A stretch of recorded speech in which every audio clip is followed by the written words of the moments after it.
कसे काय मित्रांनो, कसे आहात सगळे. डायरेक्ट व्हिडिओला सुरुवात करतो. तर आज होती साखर चौथी म्हणजेच संकष्टी चतुर्थी. गणपतीनंतरची पहिली संकष्टी चतुर्थी होती ही. आणि ह्याच्यासाठी आपण बनवतो आहे गणपती बाप्पाला मोदक. तर ऑलरेडी माझे मोदक बनून झाले होते. व्हिडिओ शेवटी चालू केला.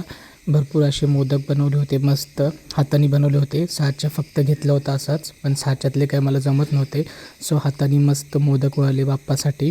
आणि मस्त असे मोदक बनवून ठेवले बाप्पासाठी. उकडायला पण ठेवले होते. आणि मोदकांना आकार असा देऊन भरपूर असे मोदक आपले तयार झाले होते. आणि हे मोदक आता उकडायला रेडी आहेत सगळे मोदक. आणि छान आकार आला आहे.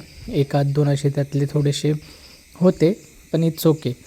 आणि सगळे मोदक उकडून व्यवस्थित बाप्पासाठी नैवेद्य तयार केला. बबलीनी पान तयार केलं बाप्पाचं. आणि व्यवस्थित त्याला भाजी, 21 मोदक आणि थोडंसं सारण मोदकाचं ते ठेवलं. आणि बाप्पाला नैवेद्य दाखवला. मग मी बाप्पाला अगरबत्ती वगैरे लावली. बाप्पाची व्यवस्थित अशी आरती वगैरे केली. सगळ्यांना सुखाचं ठेवू. आणि आरती झाल्यानंतर मग लगेच आम्ही गाईला पान देतो. मग गाईचं नैवेद्य बबलीने दिला गाईला.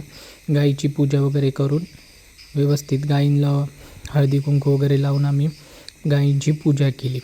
आणि गाईंना नमस्कार करून मग आम्ही आलो घरी जेवणासाठी उपास सोडायला. मस्त असं केळीच्या पानावरती ताट तयार केलं.